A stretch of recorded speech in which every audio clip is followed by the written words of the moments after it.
Assalamualaikum warahmatullahi wabarakatuh. Salam sejahtera, salam jumpa dengan saya Leogun Syaputra. Pada kesempatan ini saya akan mempresentasikan artikel yang berjudul Kepribadian, Kebudayaan, Kemasyarakatan. Ya, kita akan membahas yang pertama yaitu kepribadian. Menurut Surjono Swekanto, kepribadian adalah keseluruhan sikap, perasaan, ekspresi, dan perilaku seseorang yang dipengaruhi oleh lingkungan, sosial, serta pengalaman individu tersebut. Kepribadian mencerminkan identitas individu yang unik dan merupakan hasil interaksi antara faktor-faktor bawaan dan faktor lingkungan. Beberapa poin penting terkait konsep kepribadian menurut Surjono Swekanto. Yang pertama itu interaksi sosial. Kepribadian berkembang melalui interaksi sosial di mana individu berinteraksi dan orang lain dalam masyarakat, menyerap nilai-nilai norma-norma dan budaya yang ada. Yang kedua itu pengaruh lingkungan. Lingkungan sosial termasuk keluarga, pendidikan, teman sebaya, dan masyarakat luas memainkan peran penting dalam membentukkan kepribadian individu. Yang ketiga itu pengalaman hidup. Pengalaman hidup seorang termasuk pengalaman positif dan negatif, turut membentuk dan memodifikasi kepribadian mereka seiring waktu. Yang keempat yaitu struktur kepribadian. Kepribadian terdiri dari beberapa komponen utama seperti sikap, nilai motivasi, emosi, dan pola perilaku dan konsisten. Yang kelima yaitu unik dan dinamis. Kepribadian adalah unik untuk setiap individu dan dinamis, artinya dapat berubah dan berkembang seiring waktu berdasarkan pengalaman baru dan perubahan dalam lingkungan. Surjono Swekanto juga menekankan bahwa kepribadian bukanlah suatu yang statis, melainkan perkembangan yang berubah seiring dan interaksi sosial dan pengalaman hidup individu. Dengan demikian, kepribadian mencerminkan proses sosial kompleks terus menerus. Yang kedua yaitu kebudayaan. Menurut Kwe Jang Ningrat, kebudayaan adalah keseluruhan sistem, gagasan, tindakan, dan hasil karya manusia dalam rangka kehidupan masyarakat yang dijadikan milik manusia dengan belajar. Kwe Jang Ningrat memandang kebudayaan sebagai sebuah kompleks yang terdiri dari tiga wujud. Yang pertama yaitu wujud gagasan atau yang ide. Yang kedua yaitu wujud aktivitas atau tindakan. Yang ketiga yaitu wujud artefak atau benda. Kwe Jang Ningrat juga menekankan bahwa kebudayaan memiliki 7 unsur universal yang terdapat dalam setiap kebudayaan di dunia, yaitu yang pertama yaitu sistem bahasa, yang kedua yaitu pengetahuan, ketiga sosial, keempat yaitu hidup dan teknologi, lima yaitu mata pencarian, yang keenam yaitu religi, dan yang ketujuh yaitu kesenian. Dengan demikian, menurut Kwe Jang Ningrat, kebudayaan adalah sebuah totalitas yang mencakup semua aspek kehidupan manusia dalam masyarakat, baik yang bersifat material maupun non-material. Kebudayaan berkembang dan diwariskan melalui proses belajar dari satu generasi ke generasi berikutnya. Lanjut yang ketiga yaitu menurut Surjono Swekanto, masyarakat adalah sekelompok manusia yang saling berinteraksi dan membentuk suatu kesatuan yang diikat oleh norma-norma, nilai-nilai, dan ada standar tertentu yang dianut bersama. Surjono Swekanto menekankan bahwa masyarakat tidak hanya terdiri dari individu yang hidup berdampingan, tetapi juga memiliki hubungan sosial dan keteraturan tertentu yang memungkinkan terciptanya keteraturan sosial. Ciri-ciri masyarakat menurut Surjono Swekanto antara lain yaitu adanya interaksi sosial, anggota masyarakat yang saling berhubungan dan berkomunikasi satu sama lain. Yang kedua yaitu mempunyai kebudayaan bersama, norma-norma, nilai, dan adat istiadat yang dianut bersama oleh anggota masyarakat. Yang ketiga itu kesadaran sebagai bagian dan kesatuan. Anggota masyarakat memiliki kesadaran bahwa mereka adalah bagian dari suatu kelompok atau komunitas. Yang keempat yaitu sistem norma atau aturan.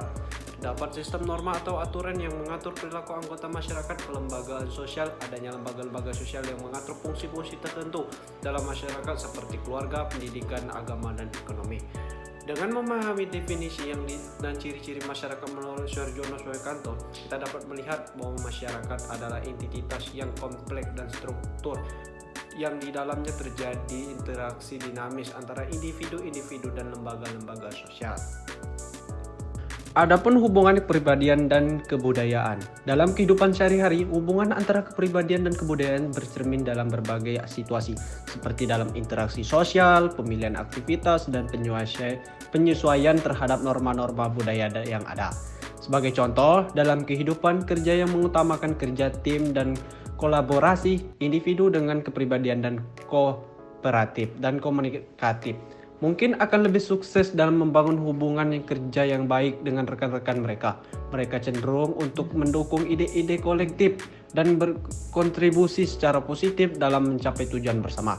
Di sisi lain, dalam lingkungan yang mendorong inovasi dan kreativitas, individu dan kepribadian yang terbuka terhadap pengalaman baru dan memiliki tingkat keberanian yang tinggi mungkin akan lebih cenderung untuk mengambil risiko dan menciptakan solusi dan unik dalam menghadapi tantangan yang kompleks. Selain itu, norma-norma kebudayaan yang ada dalam masyarakat juga mempengaruhi bagaimana individu mengekspresikan diri dan perilaku dalam kehidupan sehari-hari, misalnya dalam budaya yang menghargai kesopanan dan menghormati otoritas. Individu dengan kepribadian yang menghormati tradisi dan memiliki nilai-nilai sopan santun mungkin akan lebih memperhatikan tata krama dan interaksi sosial mereka. Jadi hubungan antara kepribadian dan kebudayaan memainkan peran penting dalam membentuk perilaku dan pola interaksi individu dalam kehidupan sehari-hari. Adapun hubungan antara kepribadian dan masyarakat. Dalam kehidupan sehari-hari, hubungan antara kepribadian dan masyarakat bercermin dalam interaksi sosial, norma sosial, dan struktur sosial yang ada. Contohnya dalam sebuah kompleks masyarakat yang mengutamakan kerjasama dan solidaritas, individu dengan kepribadian yang ramah dan mudah bergaul mungkin akan lebih mudah diterima dan diakui oleh anggota masyarakat lainnya.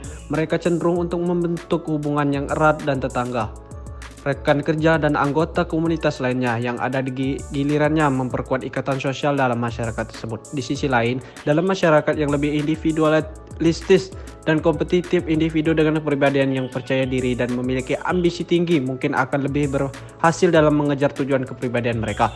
Mereka cenderung untuk mencari kesempatan untuk berkembang dan menonjol dalam bidang-bidang tertentu seperti ada dalam karir dan bidang akademik. Selain itu, norma-norma sosial yang ada dalam masyarakat juga mempengaruhi bagaimana individu mengekspresikan diri dan berinteraksi dengan orang lain dalam kehidupan sehari-hari, misalnya dalam masyarakat yang menghargai kesopanan dan menghormati otoritas.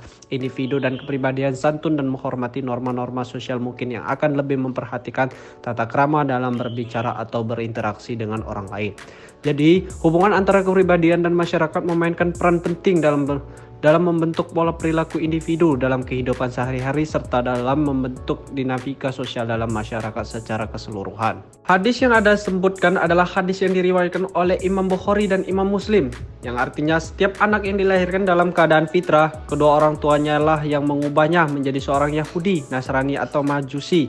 Hadis ini menggambarkan bahwa setiap individu dilahirkan dengan naluri alami yang bersih atau fitrah yang mengarah pada pengakuan dan ketaatan kepada Tuhan, namun lingkungan yang pengaruh orang tua dapat membentuk kepercayaan dan perilaku anak sesuai dengan keyakinan atau agama yang dianut oleh orang tua.